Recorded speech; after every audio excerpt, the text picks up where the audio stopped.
Mort de Roland. Roland sent que la mort est proche. Sa cervelle lui sort par les oreilles. Il prie Dieu qu'il appelle à lui tous ses pères, et puis il prie pour lui-même l'ange Gabriel.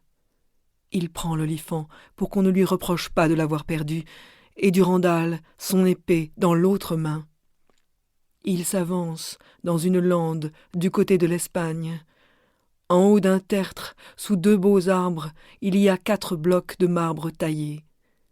Là, il tombe à la renverse, sur l'herbe verte. Il se pâme, car la mort est proche. Roland revient de sa pâmoison. Il se met sur ses pieds, s'efforce autant qu'il peut. Son visage a perdu ses couleurs. Il tient Durandal, son épée toute nue. Il y a devant lui une pierre brune. Il y frappe 10 coups, par douleur et par rancune. L'acier grince, mais ne se brise, ni ne s'ébrèche. Quand le comte voit qu'il ne la rompra point, tout doucement il la plaint en soi-même. Ah, Durandal, comme tu es belle et très sainte. Dans ton pommeau doré, il y a beaucoup de reliques. Une dent de Saint-Pierre et du sang de Saint-Basile, et des cheveux de Monseigneur Saint-Denis, et du vêtement de Sainte-Marie. Il n'est pas juste que des païens te possèdent. J'ai conquis avec toi tant de royaumes que possède aujourd'hui Charles à la barbe fleurie. Puisse jamais ne t'avoir homme capable de lâcheté. Dieu ne permettait pas que la France ait cette honte.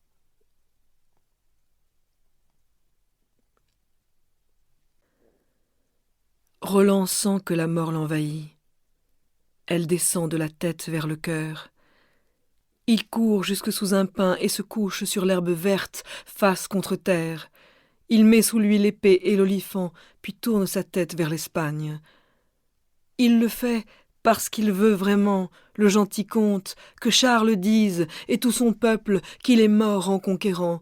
Il bat sa coulpe avec ardeur, et pour ses péchés tend son gant vers Dieu. Dieu, au nom de ta puissance, mea culpa pour mes péchés, les grands et les petits, que j'ai commis depuis l'heure de ma naissance jusqu'à ce jour où me voici atteint. Il tend son gant droit vers Dieu, et les anges du ciel descendent à lui.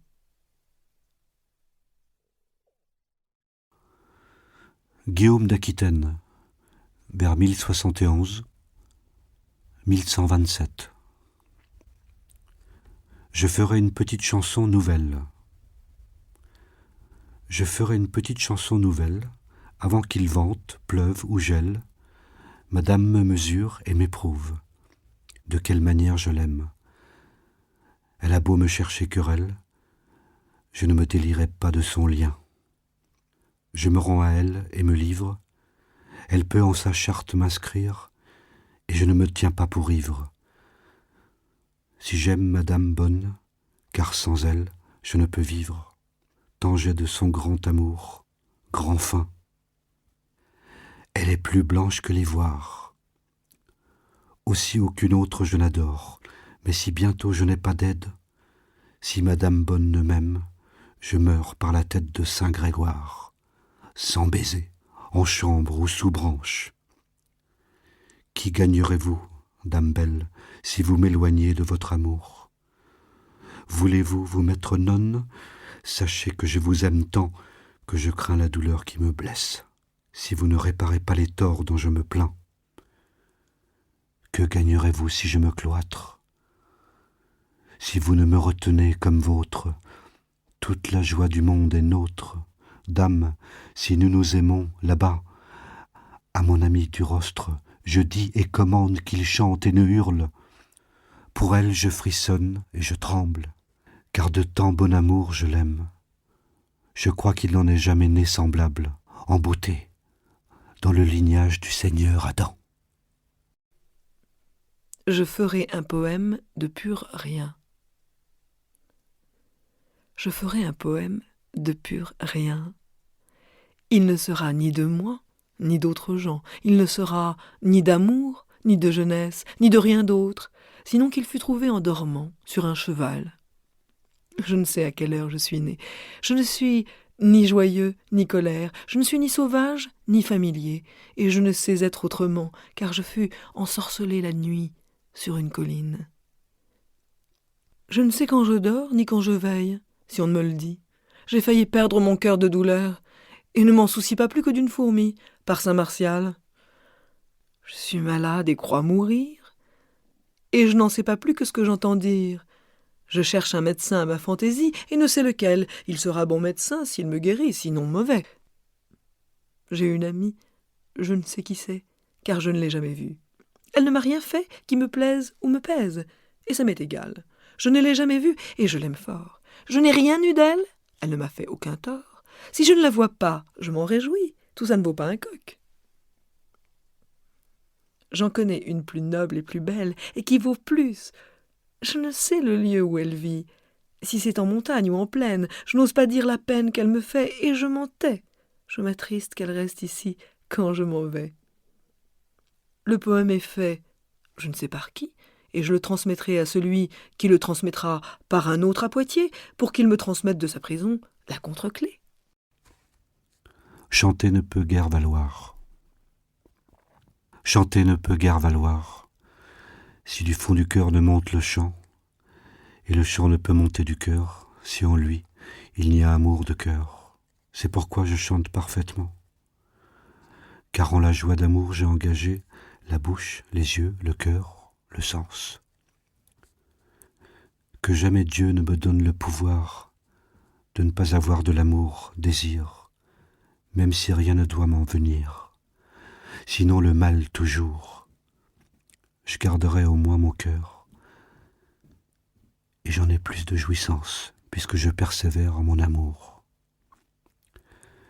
Ils blâment l'amour par ignorance, les gens stupides, mais ils n'en souffrent pas, car l'amour ne peut pas déchoir. S'il n'est pas un amour commun, et tel amour n'est pas l'amour, n'en a que le nom et l'apparence, qui rien n'aime sans paiement. Si je voulais dire le vrai, je sais bien d'où vient la tromperie, celle qui aime pour l'argent, et sont des marchandes vénales, menteurs si j'étais, et faux. Mais le vrai je dis durement, et je souffre car je ne mens. Dans le plaisir et le désir est l'amour de deux purs amants. Rien ne peut y être bon, si la volonté n'est égale. Celui-là est fou de nature, qui de ce qu'elle veut la reprend, ou loue ce qui ne lui plaît pas. J'ai bien placé mon bon espoir. Si elle me montre beau visage, que plus je désire et veux voir. Franche, douce, pure et loyale, de qui le roi serait heureux. Belle, gracieuse, corps bien formé, elle m'a fait riche, qui n'était rien. Je n'aime rien d'autre, je ne crains. Rien ne me sera douloureux, s'il vient à plaire à ma Seigneur, et ce jour me semble Noël, où de ses beaux yeux spirituels, elle m'a regardé, mais c'est si rare, qu'un jour me paraît durer 100 ans. Le poème est authentique et parfait. Il est bon pour qui l'entend, et meilleur pour qui attend la joie. Bernard de Ventadour l'entend, le dit, le fait, et de la joie en attend.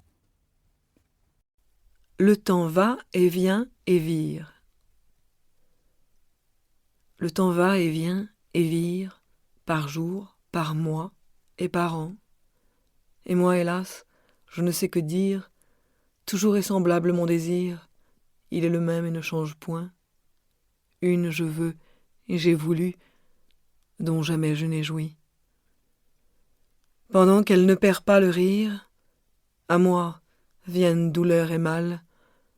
Elle m'a fait entrer en un jeu où je suis le perdant 2 fois, car tel amour est perdu, qui n'est tenu que d'un côté, avant que ne se fasse entente. Je ne serai plus chanteur, car mon chant ne me sert guère, ni mes strophes, ni mes mélodies, ni rien que je fasse ou dise, je ne sais rien qui me profite, ni ne voie d'amélioration. Je fais apparence de joie, mais j'ai dans le cœur de la peine. A-t-on jamais vu faire pénitence avant de pécher? Plus je la prie, plus elle m'est dure.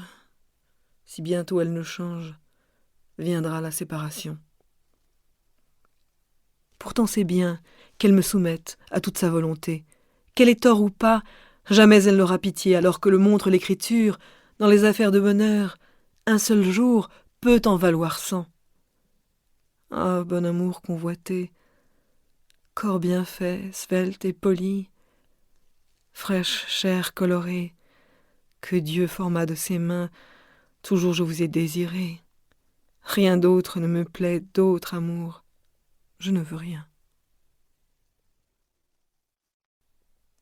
12e siècle, le samedi soir, finit la semaine. Le samedi soir finit la semaine. Gaillette et Oriour, sœurs germaines, la main dans la main vont se baigner à la fontaine, que souffle le vent, que ploie la ramée, ceux qui s'aiment dorment doucement.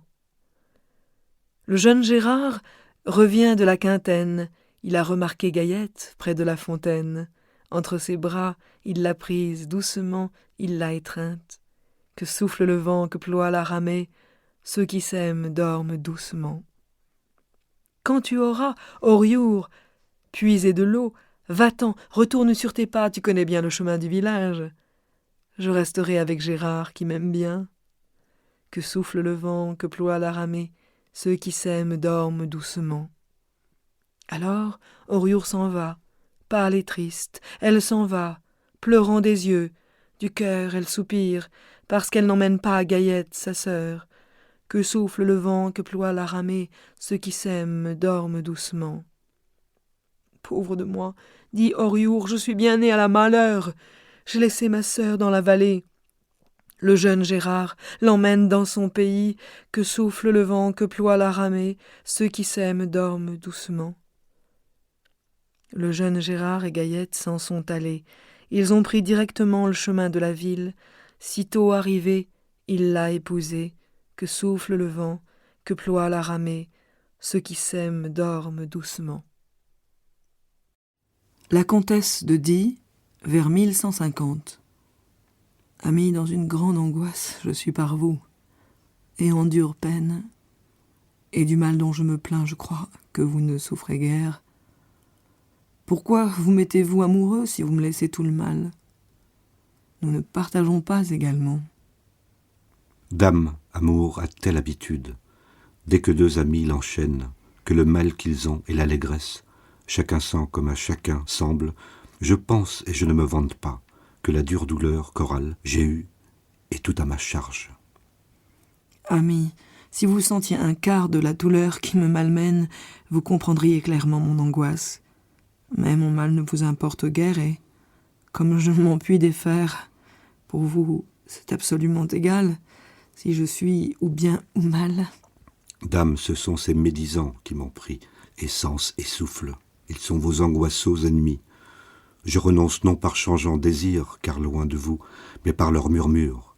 Ils vous ont joué un jeu mortel, pour que nous ne jouissions jouissance un seul jour. Ami, je ne vous en suis pas reconnaissante. Pourquoi mon dommage vous empêche-t-il de me voir comme je vous le demande? Pourquoi vous faites-vous défenseur contre mon danger, plus que je ne veux l'être? Je vous tiens pour beaucoup plus loyal que les chevaliers de l'hôpital. Dame, je crains extrêmement perdre de l'or et vous du sable, que par parole de médisant notre amour ne tourne à mal. Je dois être plus sur mes gardes que vous ne l'êtes par saint Martial, car vous êtes ce que j'apprécie le plus.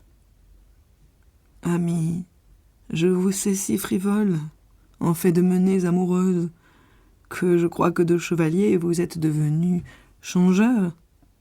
Il est juste que je vous le reproche, vous semblez penser à autre chose, et mon inquiétude vous indiffère. Dame, que plus jamais épervier, je ne porte ni ne chasse avec un faucon. Si depuis que vous m'avez donné joie entière, j'ai nul autre recherché, je ne suis un tel trompeur. Mes parents vils et déloyaux m'accusent et me font paraître vil. Ami, je ne vous croirai que si vous m'êtes toujours loyal. Dame, je vous serai si fidèle, que je ne penserai à rien d'autre. Vasse, vers 1100-1175. La révolte des paysans. Richard n'avait encore guère régné, ni guère n'avait été duc, quand au pays surgit une guerre qui dut faire grand mal à la terre. Les paysans et les vilains, ceux du bocage et ceux de la plaine, ne sait par quelle instigation, ni qui l'émut premièrement, par 20, par 30, par 100, ont tenu plusieurs conciliabules. Telle parole, ils vont proposant qui, s'ils peuvent l'exécuter, s'ils peuvent en venir à bout, sera dangereuse aux plus grands. Secrètement, ils ont pourparlé, et plusieurs ont entre eux juré que jamais, par leur volonté, n'auront seigneur ni avoué. Les seigneurs ne leur font que du mal. D'eux, on ne peut avoir raison, ni obtenir son gain, ni son travail. Chaque jour, ils vont à grande douleur, ils sont en peine et haletants. L'an passé, ce fut mal, et cette année, c'est pis. Tous les jours, leurs bêtes sont prises pour les aides, pour les services. Tant il y a plaintes et querelles, et coutumes, vieilles et nouvelles, qu'ils ne peuvent une heure avoir paix. Toujours ils sont appelés en justice. Procès de forêt, procès de monnaie, procès de limite, procès de route, procès de bief, procès de mouture, procès de féauté, procès d'impôt, procès d'aguet, procès de corvée, procès de bataille, procès d'aide. Pourquoi nous laissons-nous maltraiter? Mettons-nous hors de leur domination. Nous sommes hommes comme ils sont, tels membres avons comme ils ont, et aussi grand corps nous avons, et autant souffrir nous pouvons. Rien ne nous manque, hors le cœur seulement. Allions-nous par serment, défendons notre avoir et nous-mêmes, et tous ensemble nous tenons. Et s'ils nous veulent guerroyer, bien nous avons contre un chevalier 30 ou 40 paysans agiles et bons au combat. Il serait bien mauvais si 20 ou 30 jeunes gens de belle jeunesse ne se pouvaient défendre d'un seul homme. S'ils veulent le prendre tous ensemble avec les massues, avec les grands pieux, avec les flèches, avec les cognets, avec les arcs, avec les haches, avec les guisarmes, à coups de pierre, si l'on a d'autres armes. Des chevaliers, défendons-nous. Ainsi pourrons-nous aller au bois, couper les arbres et prendre à notre choix, au vivier prendre les poissons et aux forêts les venaisons. De tout feront nos volontés des bois, des eaux et des prés. Par ces dits et par ces paroles, et par autres encore plus folles, tous ont approuvé ce projet, et se sont entre eux promis par serment que tous ensemble ils se tiendront et ensemble se défendront. Ils ont élu, ne sait ni quel, des plus habiles, des mieux parlants, qui par tout le pays iront et recevront le serment. Ne put être longtemps scellée la parole à tant de gens portés, soit par homme, soit par sergent, soit par femme, soit par enfant, soit par l'ivresse ou la colère. Assez vite, Richard ouït dire que les vilains faisaient une commune. Thomas d'Angleterre, 1160-1170, mort de Tristan et Iseult. Dès qu'elle sut la nouvelle, de douleur, Iseult ne put dire un mot. Elle est si affligée de la mort de Tristan qu'elle sort dans la rue dévêtue et arrive au palais avant les autres. Les Bretons n'ont jamais vu une femme de sa beauté. Ils se demandent avec étonnement d'où elle vient et qui elle est. Iseult va où elle voit le corps et se tourne vers l'Orient. Elle prie pour lui avec attendrissement. « Ami Tristan, quand je vous vois mort, je n'ai plus de raison de vivre. Vous êtes mort d'amour pour moi, et moi je meurs, ami, de tendresse, puisque je n'ai pu venir à temps pour vous guérir de votre mal.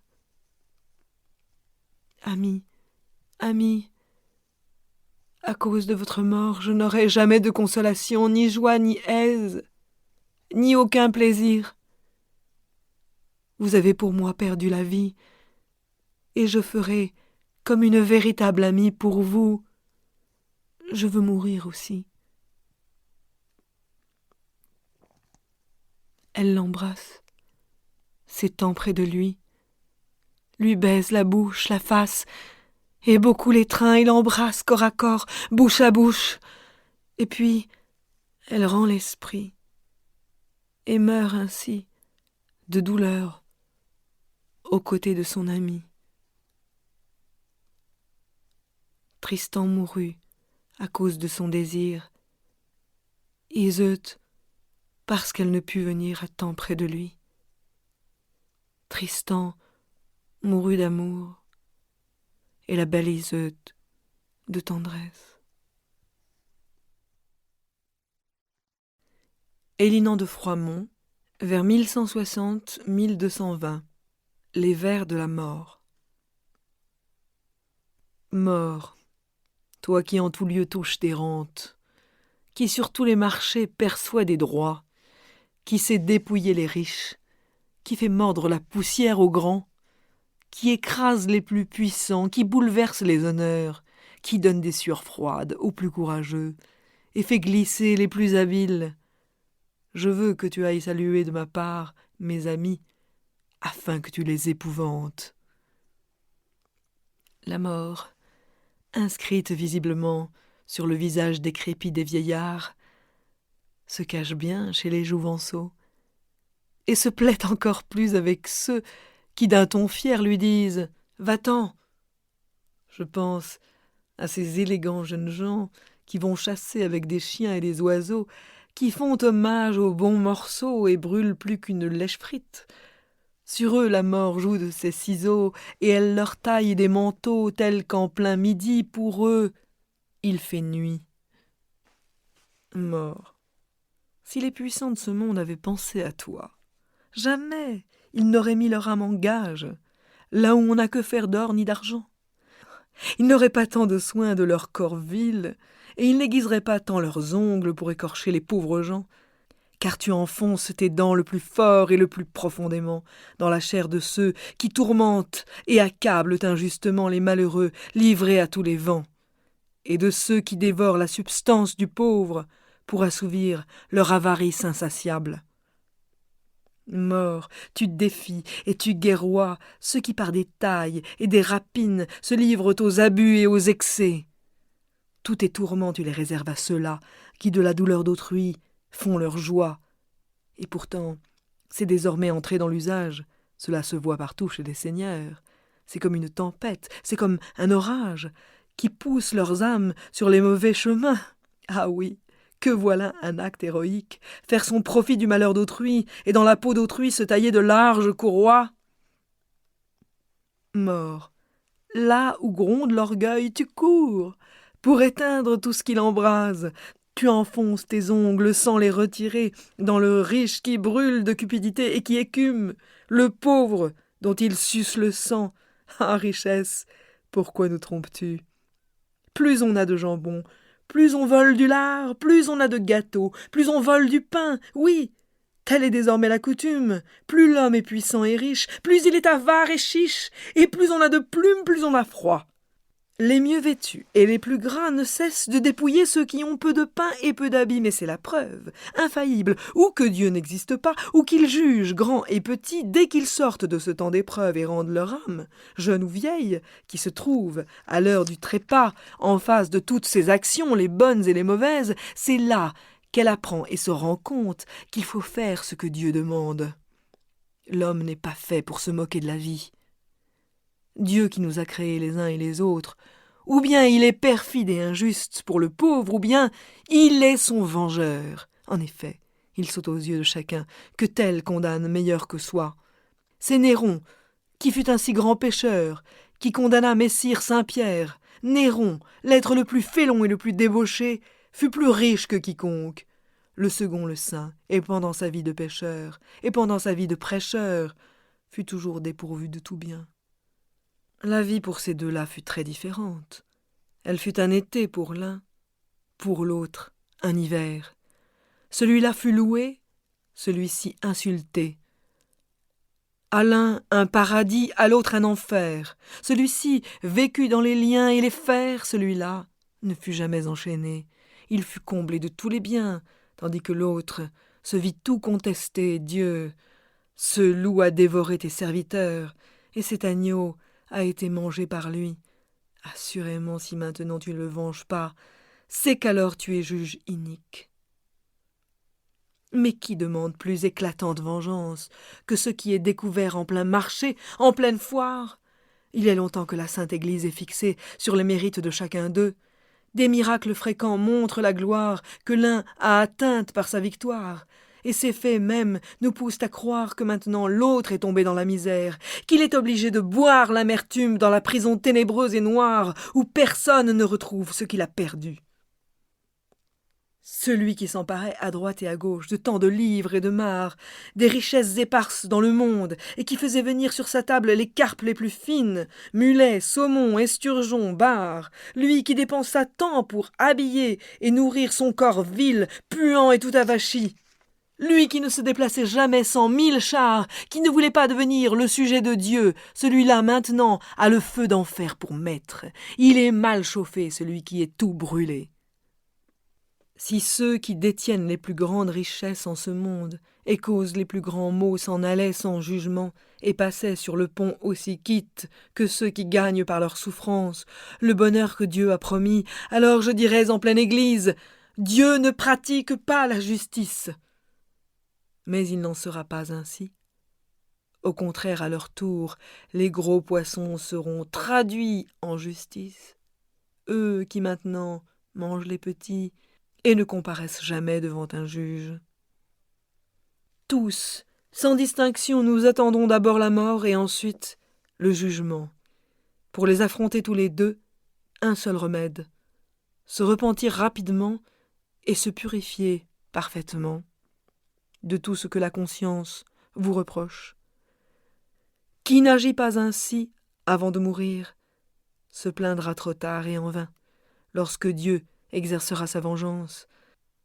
C'est avant de sortir le bateau du port qu'il faut si soigneusement le calfater qu'on puisse voguer sur la mer en toute sécurité. Ah Dieu, pourquoi tant désirer le plaisir empoisonné de la chair, qui corrompt tant notre nature, et qui est de si courte durée? Après on le paie si cher. Comme il est maudit ce désir, qui incite l'âme à emprunter avec usure une amertume qui durera toujours, pour un plaisir bien vite disparu. Loin de moi gourmandise, loin de moi luxure, de mets aussi coûteux, je n'ai cure. Je préfère mes pois et mon potage. Guillot de Dijon, vers 1210-1250. Je vous chante mon malheur. Je vais vous chanter ma douleur. Je suis né au déclin de la lune, jamais je n'eus de mon vivant 2 bons jours. J'ai pour nom le malheureux en amour.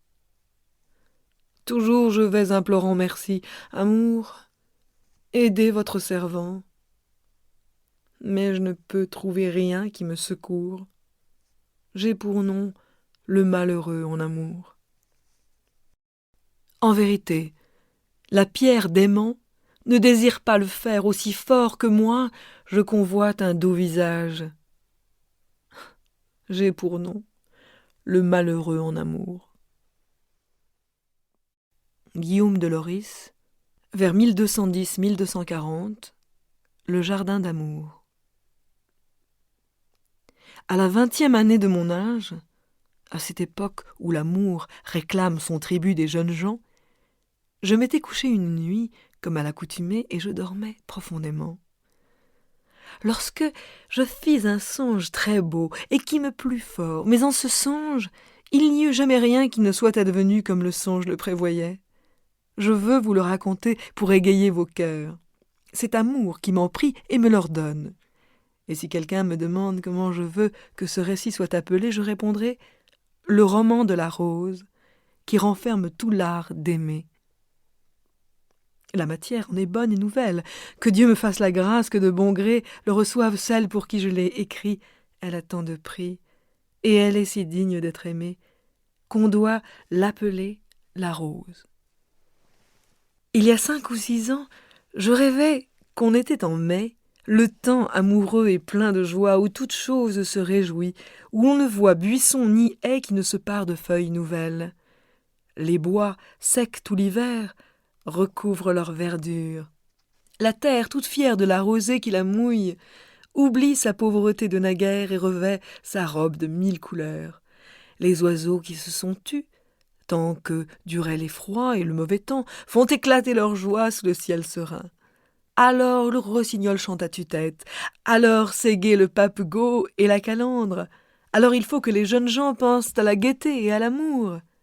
Il a le cœur bien dur, celui qui n'aime pas quand il entend retentir sur la branche les chants doux et piteux des oiseaux. Je songeais donc que j'étais en ce temps délicieux, où tout ce qui vit est troublé par l'amour. Il me sembla dans mon sommeil qu'il était grand matin. Lors, je me levai de mon lit, me chaussai et lavai mes mains, puis je tirai d'un joli aiguillet une aiguille d'argent que je me mis à enfiler. Il me prit fantaisie de sortir de la ville pour ouïr les chansons des oiseaux. Tout en cousant mes manches en zigzag, j'allais tout seul, flânant et écoutant les oiselets qui gazouillaient à pleine gorge par les vergers fleuris. Une rivière murmurait tout près de là, je m'y dirigeai. Je n'eusse mieux su choisir pour m'ébattre. Ce cours d'eau dévalait d'un tertre voisin, un peu moins abondant que la Seine, et s'étalait en une large nappe. Je me délectai à contempler la belle et plaisante assiette du lieu. Je rafraîchis mon visage dans l'eau claire et reluisante comme fontaine, et je vis le fond de la rivière qui était tout couvert de gravier. Une belle prairie s'étendait jusqu'au bord. La matinée était douce et tempérée. Nous espérons que vous avez apprécié cet aperçu. Pour continuer à écouter ce livre audio sur Google Play Livres, utilisez le lien dans la description de la vidéo.